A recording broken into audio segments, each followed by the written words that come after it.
So, what'd you think of The War Wagon? It is the best Western heist movie I've ever seen. How many heist movies that are Westerns have you seen? Does the villain count? Villain's my favorite, so yes. So 2. You think this is better than the villain? Yes, because the villain is a Roadrunner cartoon. It is the best live-action Roadrunner cartoon It is the best that I've ever seen. Okay, that's fair. I'll take it. Well, but which of the two would you think is your favorite Kirk Douglas movie? Spartacus. Or Oscar. Because wasn't he the dad in Oscar?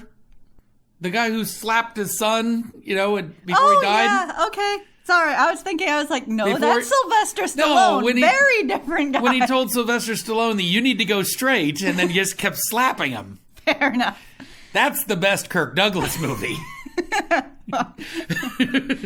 Yeah. If Kirk Douglas is in a movie, it's a Kirk Douglas movie. Doesn't matter how long he's in it. It does not. Sylvester Stallone was still very young.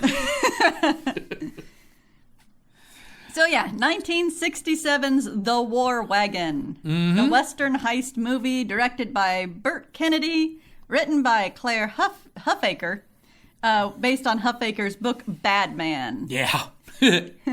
A not very funny book. Not very funny book. Funny movie. Funny movie. Funny movie. But not a comedy. Comedy bits, but yeah, it's not a wink and a nod comedy. There's humor in it.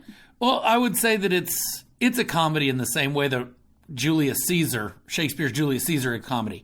There are comedic moments, but they're meant to break the tension. They are. It's a very dark comedy kind of thing. So, John Wayne, Kirk Douglas. And Sheb Woolley. And Sheb Woolley. You may as well say, this is... that he's a known name. He is a known name. And Bruce Cabot, Keenan Wynn. Yep. Ed Wynn's brother, it turns out. We would know Ed Wynn from the laughing uncle in Mary Poppins. And in that one episode of Twilight Zone that had a happy ending. That one. Well, there were like 4. Okay, but nobody watched Twilight Zone for the happy endings. I assume. I guess we should say, welcome to You Want Me to Watch What? That is true. I'm still new at this. I know. It's a podcast that we watch movies that the other one hasn't seen. And now we get to talk about it. So tell us about War Wagon. Oh, War Wagon. So I'm Liz. I'm filling in for Justin, who is still out on vacation. And I'm Chad. So War Wagon follows... It's a heist movie. It is straight up a heist movie. There's, it is putting the gang together, making sure the plan's gonna work, and then pulling it off. It's Ocean's 11 in Mexico. Well, okay, in Texas, but it's in Mexico. Yeah. So you got Taw Jackson. He is just released from 3 years in prison for for pretty much getting in a fight trying to save his ranch from a greedy, Pierce. He's a banker, hires a guy named Lomax to kill Taw. There's a fight. Taw is sent to jail because that's how the West was won, by greedy corporate bankers who are going to steal your land. Huh. So Nope, no parallels. no Carry problem. on. Anyway, land snatching. See, snatch. So Pierce has found gold on Taw's old land, and so he has got his war wagon.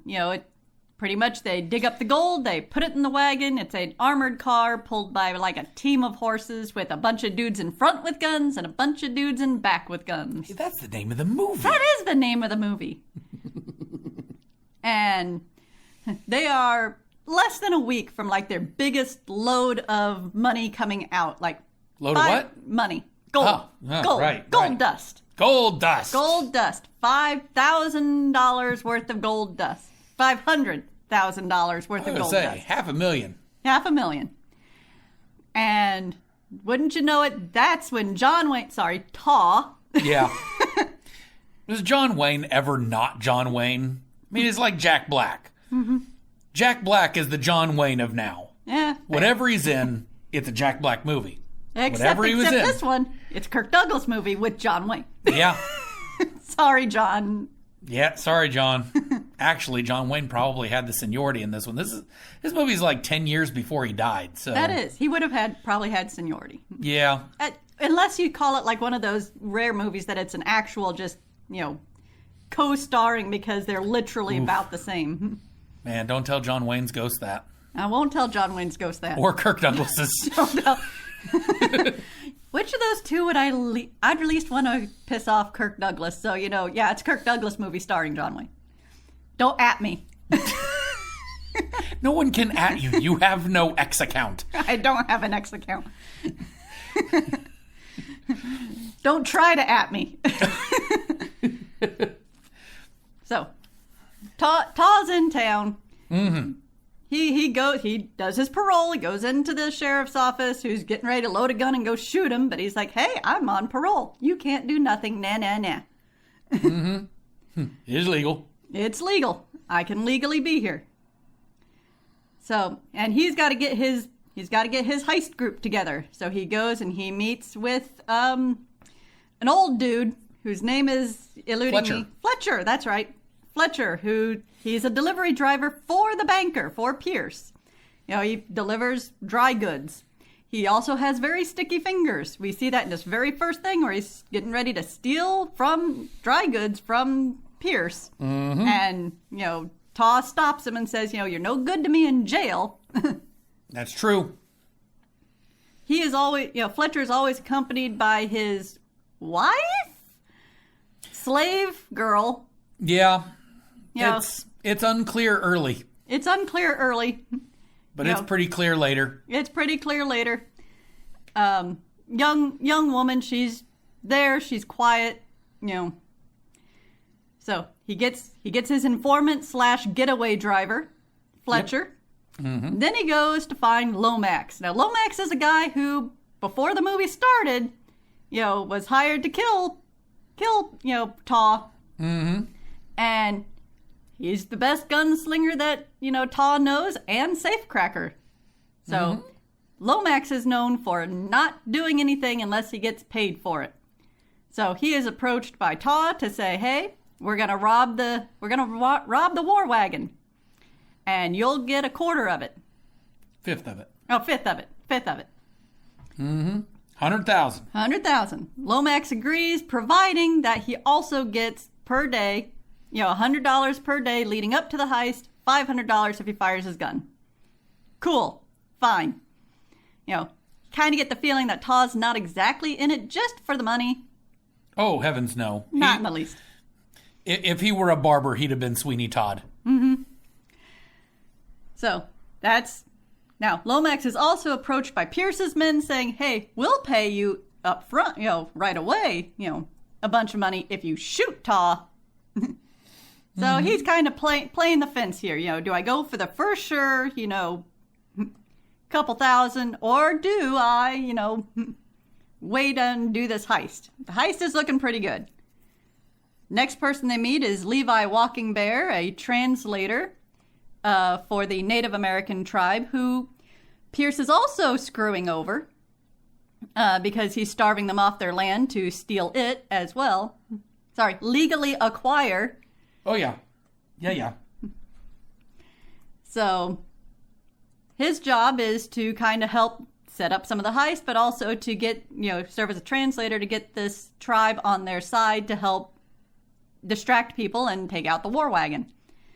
And then the last one is Billy, a teenage drunk who is the explosives expert. Oh, man. Billy has probably the most sympathetic arc. Probably. What could a 16-year-old, 18-year-old have gotten in prison for that he spent 2 years, Yep, true. Billy knows Taw because they spent 2 years in prison together. Mm-hmm. So there's our team. And what a team. And they don't like each other. Levi's fine. Levi's just, he's here for the ride. They saved his life from his old gang, Yep, he was cheating at poker. He was perfectly honest about it. Cheating at poker. What are you doing? Playing poker? Why are they shooting at you? I cheated. Okay, carry on. So, and there's hijinks, and there's the lead up. There's, we got to go steal nitroglycerin from Pierce so that we can, blow up a bridge. And we have to have a bar fight because it's a Western. Mm-hmm. Good bar fight, too. It's a very good bar fight. Not sure how many times that one window got broken. Or it was a bar with a whole lot of windows. Yeah, a lot of windows. Got to get that natural light into your bar atmosphere. That's true. Well, really, considering how steady the light was in most places, I kind of wonder if they had electricity running. 1880s, El Paso. Yes. But while our team is getting their stuff together, Pierce has also got an ace up his sleeve, as the War Wagon beforehand, because they've been doing their homework. The War Wagon is just it's an armored wagon with guys with guns inside, guys with guns in the front, guys with guns in the back. Mm-hmm. Pierce has ordered a Gatling gun turret to put on top. Because, if you're going to do something, overdo something. That seems to be the case. And then, there's the heist. And the heist gets pulled off, and, it's exciting. There's, exciting. There's explosions. There's tension. Is the nitro going to go off too soon? Is there, are they going to fall for the old, dust trick, to pull the gunman back off the wagon? Mm-hmm. But it all goes off, and pretty much exactly according to plan. Pierce is dead. The wagon's there. They open the safe. We've got the money. We load it in the wagon. We hide it. We open up the bags, hide it under, a false, in barrels. Mm-hmm. Pretty much we're using Pierce's truck, mm-hmm. delivery guy. So who's going to check Pierce's own delivery guy for his stolen gold? Mm-hmm. But wait, the double cross. The double cross. Fletcher, who we've seen as, kind of a awful human being with his slave girl and, mm-hmm. his sticky fingers. His 18-year-old bartered for bride. Has hidden some of the money in a secret compartment that Taw knows about. He has seen it many a times in the wagon. Mm-hmm. And then, there's a second double cross. As the native people, the women and children and old men and some people have already been driven off their land. They are traveling, but you have the warriors who have decided, no, we're going to take the gold for ourselves. We've already gotten paid. We've gotten everything that we had asked for, but we're still going to come in and take this gold. And there's another shootout. Mm-hmm. The old man is killed. Fletcher is killed. The wagon runs off. No one on it. Careens. Everyone else survives. Mm-hmm. The wagon careens off, and smashes, the barrels are all over the place, and remember, these were hidden in flour barrels with flour. Mm-hmm. And it falls apart right by the starving native tribe mm-hmm. who collect the flour, because it's flour. Yep, that's food. That's food. And you need food, Turns out. Levi decides to go back with his people. Lomax is ticked off because Pierce is dead, so I can't get paid for killing Taw. The money's now being eaten by people. Mm-hmm. It's like, what am I going to do? Go start a bakery? So he takes Taw's horse, goes off into the distance. Taw knows where the money is that, Fletch had stolen, gives a little bit to Billy and, his now girlfriend, because she's now a widow. Yep. And they let Lomax know later, who comes into the bar, says, where's my money? Well, we'll give it to you in 6 months. And what am I going to do till then? Well, you better keep me alive. It's a good end. It's a good end. That's a 24/7 job. That's a you problem. So, the War Wagon. Mm-hmm. It's very funny. It is. And again, it's not a comedy. It's lighthearted, but it's really, I would say it is very much like Ocean's 11. Yeah. It's exciting, it's engaging, and the interplay is funny, is humorous, but it's not a comedy. It's not actually played up to be for laughs. It's just the way these people interact has to be taken as funny. Otherwise, it's just too dangerous. It is. You know, Taw and Lomax, you get the sense they actually want to kill each other most of the time. Mm-hmm. And it is only the shared greed between them that keeps them alive. Yep. I say Lomax for the money and Taw for mostly revenge. Mostly revenge against Pierce. Mm-hmm. And there's kind of this sense of possibly even some revenge against Lomax, because Lomax is the one who shot him. The first time. You know, the first time. So I really like that. And we were reading the production notes beforehand, you know. Yeah. And the director gave up part of his salary to make sure Kirk Douglas was in this movie. Because Kirk Douglas commanded a higher price than the budget would allow. You already had John Wayne. Can you afford another A-lister? And I cannot imagine anybody, because you needed the charisma. Oh, you absolutely. needed Lomax and Taw Jackson. You needed them to have equal charisma against one another. And John Wayne in 1967 is such a huge star. It's hard to imagine somebody being able to, an unknown or somebody, to be able to stand to it. I say, who else in that time period do you put in that position? Because you want them both to be liked by the audience. You know, you don't want the audience to I hate Lomax, I hope he shoots him. Right. Or, I hate Taw, I hope Lomax, ends it. It just, and when I think through the different actors and the character actors that, were just popular in the time, it's I don't, who do you get? Do you get Slim Pickens? Who would have been an interesting choice. It would have been. And he would have had the charisma for it, but not the chops. He didn't play that kind of serious well. He was a serious actor. I'm not saying he was bad at it. It just, you would have had a hard time seeing him. Slim Pickens is the guy who was Taggart in Blazing Saddles. He wouldn't have had the bearing for it. You needed those two in that time, in that place. And it worked really, really well. A lot of the side characters, though, lost out. They do get overshadowed quite a bit when they're on the scene with both of those two. Well, and the biggest problem to me was Bruce Cabot, I think, is the name of the actor who played Pierce. Pierce never comes across as actually being dangerous or even all that devious. More just connected. Throw money on it. Yeah. He threw money at problems, which theoretically he could have just kept throwing money at Jackson to, hey, why don't you just build a ranch over there? Well, he's also savvy enough to know that it's not so much about the ranch. For Jackson, it's about the revenge. Jackson wanted his ranch. You stole my home. Yes. So, but you get enough people with, a bounty on his head. So, I liked it. It's a good movie. It is probably my favorite serious Western. I would say this now sits in my top 3 John Wayne movies. And the only Western that I really enjoyed with John Wayne so far.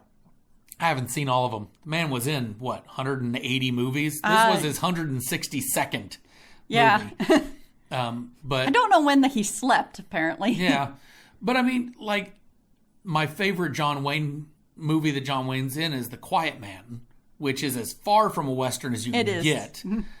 And then my second favorite, and I'm going to say this is actually my second favorite, because my third favorite is called D-Day, which is a World War II movie. And he's just an actor in a huge cast. But he's very good in it. Somewhere at the bottom of the list is The Greatest Story Ever Told. Still a John Wayne movie. Yeah, Kirk Douglas wasn't in it. Kirk Douglas wasn't in it. So, yeah, I liked it. I would recommend this. I would too. It's an hour 45 or hour 40, and you've got yourself a really well-told, tight story. Yeah, there's not a lot of waste in here. The biggest waste of time is the card game with Kirk Douglas and his girlfriend or whatever the girl was. One of his many ladies that you see him with throughout the film. Mm-hmm. But he's a little bit like Pierce in that he spends money. He likes having money and he likes spending it. Mm-hmm. Specifically on women, but also on making sure his horse is taken care of, making sure he's getting a shave, Mm-hmm. And the movie is 1967, and we're going to say the gender and cultural stereotypes are in full effect. They are. And it was 1967. Yes, that was good. I was going to say after you were done, it's like it is an old Western. It's going to have old Western problems. And that's, Justin and I have talked about this many, many times. You take the movie on what it was when it was made. Mm-hmm. I have seen worse depictions. Oh, heavens, yes. So I've seen worse depictions made more recently. Mm-hmm. Well, because even then, it's not, the dirty, native population trying to, throw it over. It's like, no, they're literally trying to save their people. It's not just well, screw you, now we're going to double cross. It's no, we need to feed our people. Mm-hmm. So it's, I think for me, it has more to do with the way you can tell the difference between the quote unquote white settlement versus the Mexican or the Indian native settlements is a very different level of sophistication. Mm-hmm.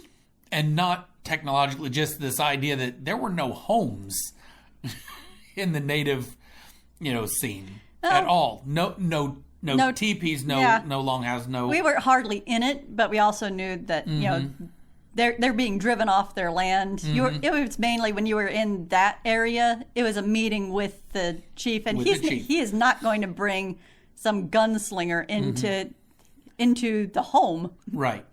But the other one is when they were looking for information from that group of in Mexico, and the tavern-ish home outdoor kitchen. Yeah, it seemed to be like just a little waypoint. Yeah. So, gender politics, honestly, pretty decent. Women come out a little bit better in this one, with the exception of Fletcher's wife, and that is kind of corrected through the movie. Yeah. She was bartered for a horse and $20. Mm-hmm. She is keeping her head down so as not to upset her owner, so that she's not abused. Right. But she's also very careful to kind of give people the hints. Like she looks at Ta and looks down. He stole gold. Mm-hmm.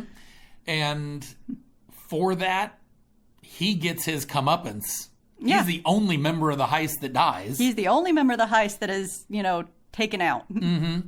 And so for that, then she gets her freedom and a new paramour.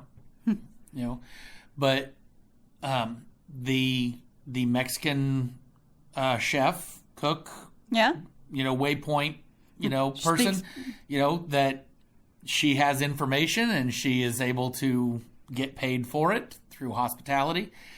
It looks a little funky to start with, but isn't. It ends up being very savvy. Same with Lomax's poker partner. Yeah.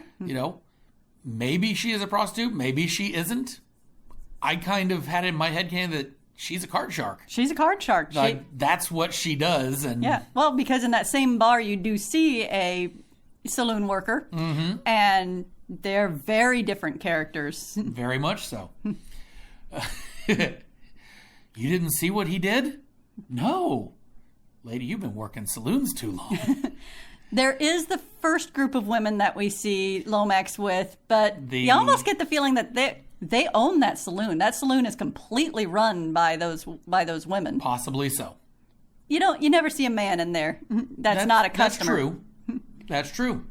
And, I mean, if we learned anything from Adam Ruins Everything, is that a lot of women did own those kind of businesses in the Old West. So, because as much as Lomax keeps saying they don't speak English, they speak English. Oh, yeah. They spoke English.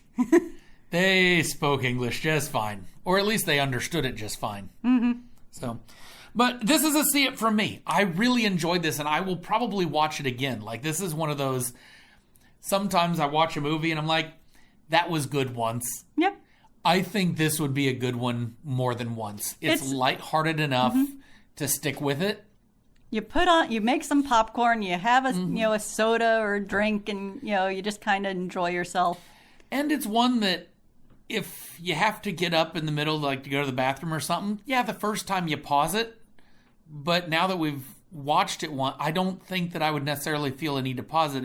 It's a measured enough pace. That like, okay, the bar fight's coming. I need to hold off until that's done. But as long as you're not in the bar fight or the heist itself, most everything can just be kind of okay. We're in and out. So, see it from me. See it from me. All right, cool. Obviously, otherwise I wouldn't have said, hey, you've not seen this one? Well, except sometimes it's been true. Enough time since I've seen something that we'll go back and watch and be like, oh. Huh. Or occasionally I just want to torture you a bit. Well.